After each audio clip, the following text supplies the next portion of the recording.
Merhaba kaptanlar, YouTube kanalıma hoş geldiniz. Bugün sizlere Wolfbreeze oyunun ilk zırhlısı olan Amerika'nın 10. seviye Montana zırhlısının incelemesini yapacağım. Mütakip olarak Rusya serverında mücadele ettiğim, 3'ünü kazandığım birini kaybettiğim toplam 4 adet gameplay videosu sizlerle olacak. Birinci ve dördüncü gameplayleri size saniye saniye anlatacağım. Birinci gameplay'de Cehennem haritasında Rusya sunucusunun en iyi 100 oyuncularından olan bir ekibe karşı mücadelemize tanık olacaksınız. Ekibimde İranlı genç kardeşim Bad Gamer nickli Ali ve Griffon nickli Ukraynalı dostum Gregory kaptanlar bana eşlik ediyor. 12-10 kilometre mesafe aralığında zırhlıların zırhlara karşı dogfightlarını tecrübe ederken Gregory ile benim düşmanın vereceği hasarı paylaşmak için nasıl konumlanma yaptığımızı göreceksiniz. Bu kısmı dikkatli izleyen kaptanlar zırhlarla ekip halinde nasıl oynanması gerektiğini tam olarak öğrenmiş olacaklar. İkinci gameplay'de zincir haritasında muhrip ve zırhların ağırlıklı olduğu durumlarda muhriplere dikkat ederek nasıl oynanması gerektiğini sizlere göstermek istedim. Bana eşlik eden kaptanlar 2 yılı aşkın süredir Firomuz'da bulunan Nick Ua Kiv nickli Ukraynalı ve Fire nickli Iraklı dostlarımdır.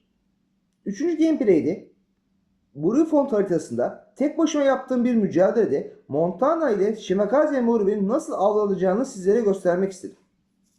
Yamato Vermont zırhlarına karşı tek başıma dayanmaya çalışmamı ve gücümün yetmediği acı bir tecrübeme tanık olacaksınız. Dördüncü gameplay'de kum saat haritasına rakip olarak Wolfbreeze'deki en tehlikeli 4 muhribin geldiği ve Montana ile bunlardan korkmadan atak tarzı nasıl oynanabileceğini sizlere kanıtlamak istedim. Benim gibi Wolfbreeze'i 5 seneye yakın zamandır oynayanların bileceği üzere Alman, Fransız ve İtalyan zırhlarının oyuna gelmesiyle Montana zırhlısının oyuncu üzerindeki etkisi azaldı ve neredeyse hiç kimse tarafından kullanılmamaya başlandı. Peki Montana zırhlısı bu kadar gözden düşecek kadar güçsüz mü? Gods of Killers olarak bu oyundaki felsefem şöyle. Güçsüz gemi yoktur. Gemileri doğru şekilde kullandığınız takdirde her geminin avantajlı özellikleri olduğu gibi dezavantajlı olduğu özellikleri de olacaktır. Önemli olan gemilerinizle oynarken bu avantajlı noktalarınızdan gerektiği kadar yararlanabilmenizdir. Beka ve hasar düşüm olanlara baktığımızda Montana'nın diğer ülkelerin 10. seviye zırhlarına göre oldukça üstün olduğunu kabul etmemiz gerekiyor. Özellikle su alımı ve yangına karşı koyma yönünden rakipsizdir. Eğer haşiye mermileri etkili bir gemiyle oynuyorsanız Montana zırhlısına yangın çıkarmaya çalışmak yerine alternatif olarak Alman veya Japon zırhlarını tercih etmenizi sizlere tavsiye ederim. Silah sistemlerine baktığımızda Anatop sistemi 406 mm kalibreye sahip üçlü 4 adet taretten oluşan 12 namludur.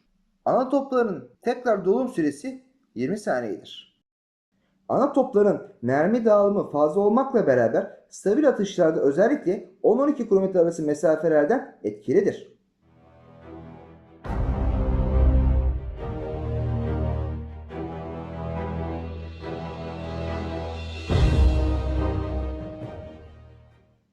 İkinci topların menzili sadece 5.99 kilometredir. Wolfbreeze oyununda en kısa mesafeli ikinci toplar Amerikan zırhları ve kruzörlerindedir. Otomatik topları bulunmamaktadır. Ana toplarımızın etkili olduğu mesafe aralığı düşünüldüğünde ve ikinci topların menzillerinin kısa olması sebebiyle düşman zırhlarıyla dogfight yaparken 8 km mesafeden daha yakın olmak anlamsızdır.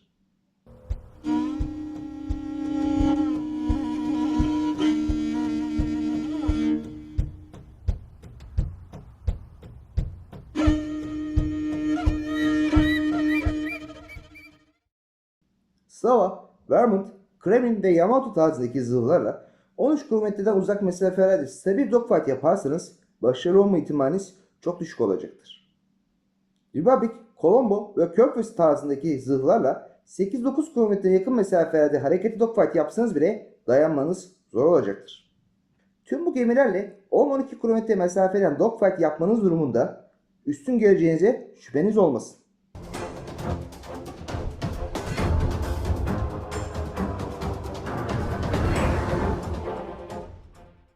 Hava soğuma yönünden baktığımızda hava soğuma fonksiyonu olmamasına rağmen Slava, Vermont ve Worcester'dan sonra en iyi 4. gemi olduğunu söyleyebilirim. Montana zırhlısının donanımları için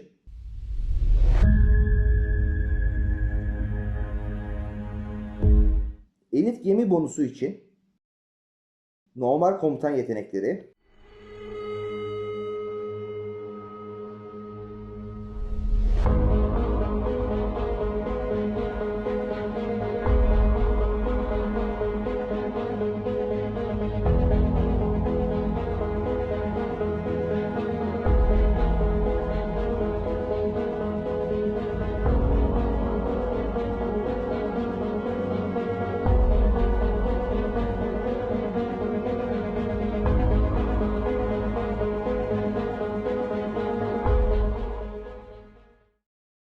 Rusya sunucusunda elde ettiğim savaş ortalamalarımı inceleyebilirsiniz. Montana'nın en güçlü özellikleri. Birinci olarak hasar düşürme oranları ve yangın su alımı koruması olarak üstün seviyede olması sebebiyle tanklama yani düşmanın vereceği hasarı toplama konusunda çok etkilidir.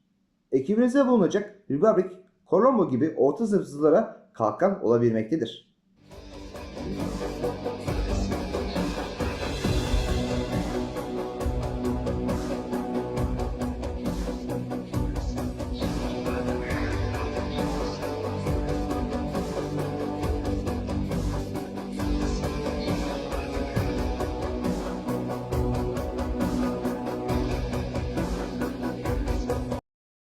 İkinci olarak hava savunma gücünden dolayı düşman uçaklarına karşı oldukça etkilidir.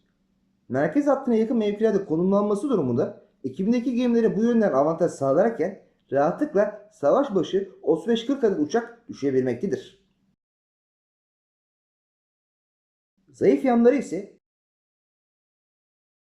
birinci olarak ikinci topların kısa menzili olması ve otomatik topların bulunmaması sebebiyle yakın dogfightlarda güçsüz kaldığı gibi yakın mesafeden saldıran morplere karşı çaresiz kalabilmektedir.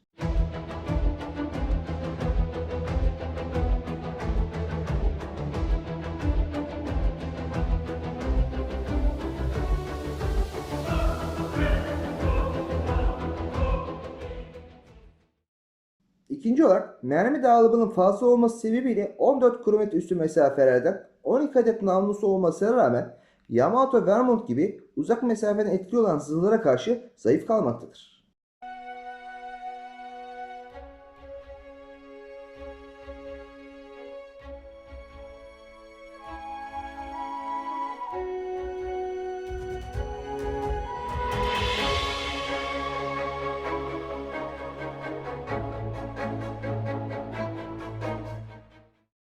Montana'nın teknoloji haricinde ilerlemek gerekli mi yoksa gereksiz mi diye sorduğumuzda Wolfbreeze oyunda ilk alınacak zırhlı olmadığı düşüncesine sahibim. Ben bu oyunu seviyorum ve emek vereceğim diyorsanız ilk olarak orta sınıf zırhlarla başlamanızı sizlere tavsiye ediyorum. Sebebi ise orta sınıf zırhlarla oyuna başlamanız durumunda hem ilerleyen zamanda kruzerlere geçiş yapmanız daha kolay olacak hem de muhriplerin atacağı torpido korkusunu daha kolay yeneceğinizi düşünüyorum. Her kaptanın kendi oyun tarzı olmasından dolayı herkesin düşünceleri farklı olacaktır. Ama şahsi görüşüm olarak hava soğuma yönünden çok zayıf olan Yamato zırhlısı veya 22 knot hız yapabilen ve savaşın ilk 2 dakikasını boşa harcayan Vermont yerine Montana'yı tercih edeceğimden şüpheniz olmasın. Montana'yı en kısa şekilde özetlersek ekip gemisi olduğunu söyleyebilirim. Özellikle 3 kişilik ekip yaptığınızda yanınızda iyi bir kruzör kaptanı olduğunda savaşları kazanmak için çok etkili olacağını tecrübe edeceksiniz. Gameplay'e geçmeden önce son bir tavsiye vermek istiyorum sizlere. Değerli kaptanlar, Montana zırhlısıyla tek başınıza harita köşelerine doğru ilerlemeyin. Aksi halde muhriplere kolay hedef olurken Smolensk, Worcester gibi çevik kruzörlerin haşere mermileriyle uzun sürecek işkenceli bir ölüme mahkum olursunuz. Haydi kapışalım. Birinci gameplay'de Cehennem haritasında Rusya sunucusunun en iyi 100 oyuncularından olan bir ekibe karşı mücadelemi sizlere anlatmak istiyorum. Özellikle XYZ filosunun oyuncuları muhripler konusunda tehlikeli olduklarını belirtmek isterim. Ekibimde İranlı genç kardeşim Backgamer Ali ve Grifonik'li Ukraynalı dostum Gregory kaptanlar bana eşlik ediyor. Savaşa A bölgesine yakın başlamam sebebiyle A ve B bölgelerinin takımımda olmasına yardımcı olmak ilk amacım olmalıdır.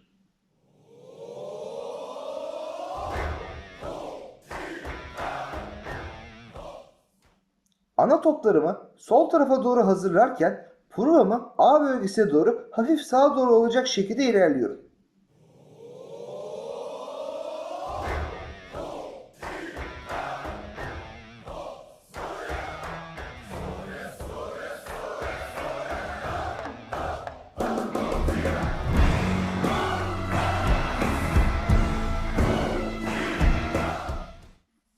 Black Iowa'yı tespit etmemle zaman kaybetmeden ilk atışımı yapıyorum ve programı B bölgesine doğru döndürüyorum. Burada önemli olan husus A bölgesine doğru fazla gitmiyorum. Aksi halde düşman gemilerinden uzakta kalabilirim.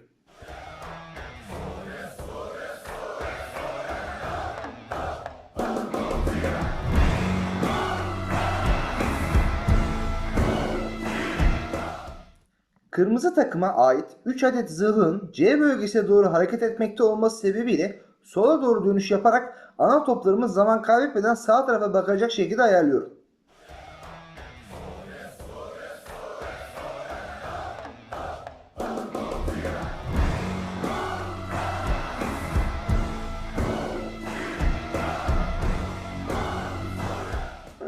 Gregory'nin kullandığı bilek Yamato ile bana doğru gelmesiyle makinelerimi stop ediyorum ve iki zırhlı paralel olacak şekilde birbirimize yakın durarak konumlanıyoruz. Bu durumdayken mümkün oldukça aynı düşman gemisine ateş etmelisiniz. Sırayla batacaklar ve böylece düşmanın namlu sayısı azalacak ve zafer daha hızlı gelecektir. Düşman zırhları 10 km civarı bir mesafeden dogfight yaparken iki zırhlı olarak yakın konumlanmamız sayesinde düşman uçaklarına karşı etkimiz daha da artmaktadır. İki zırhlı destekli oynadığınızda sabit durmadan biraz da yanınızdaki oyuncu hafif öne çıkacak şekilde sürekli hareket edeceksiniz. Böylece düşman gemilerinin vereceği hasarı mümkün oldukça eşit olacak şekilde paylaşacaksınız.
Midway ile oynayan İranlı genç kardeşim Ali doğru zamanlı yaptığı saldırılarla bize gayet başarılı olacak şekilde destek sağlıyor.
Ukraynalı Gregory MVP olarak savaşı tamamlarken bizim için kolay bir savaş oluyor.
Kum saat haritasında ekipsiz olduğum bir savaşta karşıma 2 Shikamaze, 1 Summers ve 1 Jirik Muğribi ile toplam 4 adet Muğripli bir takım denk geliyor.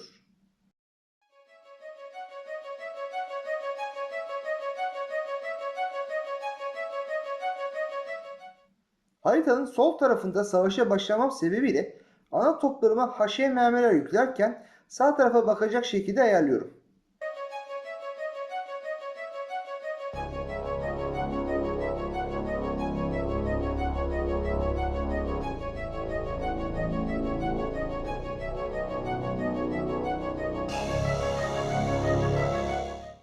Dikkatli bir şekilde pruvam hafif sola doğru olacak şekilde ilerliyorum.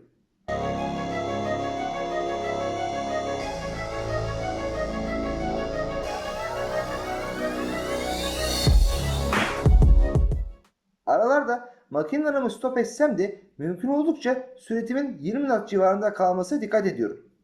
Sebebi ise süratiniz 20 knot altında olması durumunda dümenize yeterince deniz suyu akışı olamayacağı için dönüşleriniz yavaş olacak ve düşman muhripleri ve onların attığı torpidolarından sakınmak imkansız olacaktır.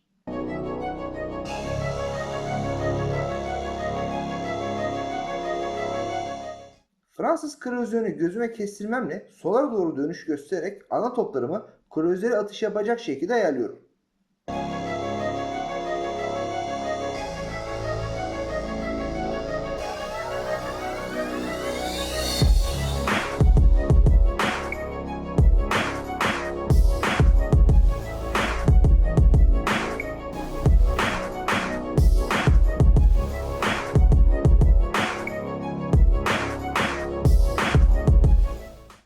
Düşman muhriplerinin tespit edilmemesi sebebiyle Fransız kruzörünü takip etmekten vazgeçiyorum ve sağ tarafında bulunan ufak adayı torpidolara kalkan olacak şekilde konumlanıyorum.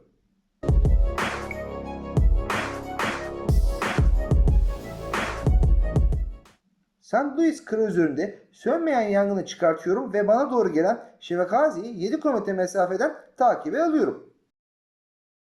Panik yapmadan Shimakaze'nin bana bordasını göstermesini bekliyorum. Tam bordasını göstermeye başlamasıyla sis fonksiyonunu kullanıyor ama 9 adet isabetli HM mermimle soğuk suyu tadına bakıyor. Muğribi batırma mütakip bana doğru saldırı yapmak için süratli bir şekilde yaklaşmakta olan Colombo zırhlısa doğru tam sürat ileri harekete geçiyorum.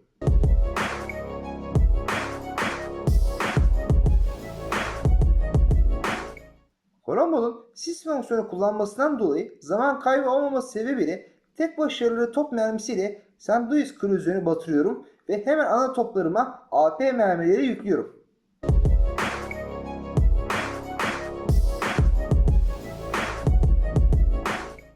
Colombo'nun otomatik topların olması ve ikinci toplarının menzil olarak avantajlı olmasına rağmen bu durumda bir zırhlı ile baş başa kaldığınızda asla stop etmeyin. Stop ederseniz süratiniz azalacak ve hareket halinde olan düşman zırhlısı sizin pruvanızdan geçerek ana toplarınızın körde olduğu diğer tarafa geçecektir. Siz ana toplarınızı diğer tarafa döndürene kadar düşük süratle kolay av olursunuz. Yakın mesafe dogfight'a devam ederken pruvamdan atlamasına fırsat vermeyecek şekilde hareket ediyorum.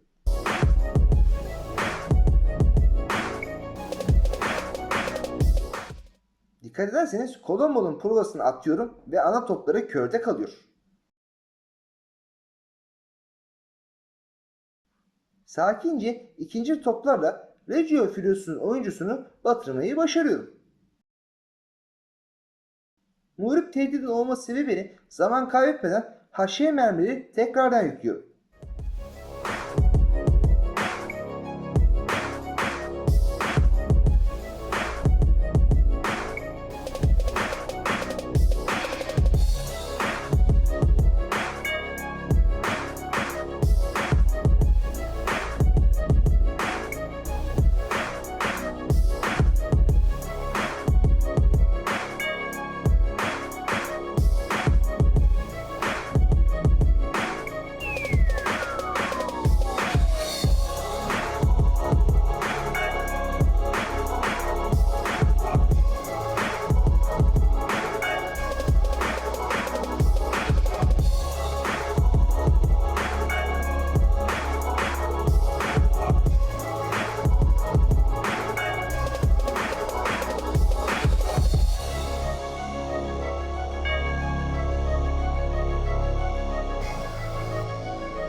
Değerli kaptanlar, 94.000 hasar, 3 kill ve MVP olarak savaşı tamamlıyorum.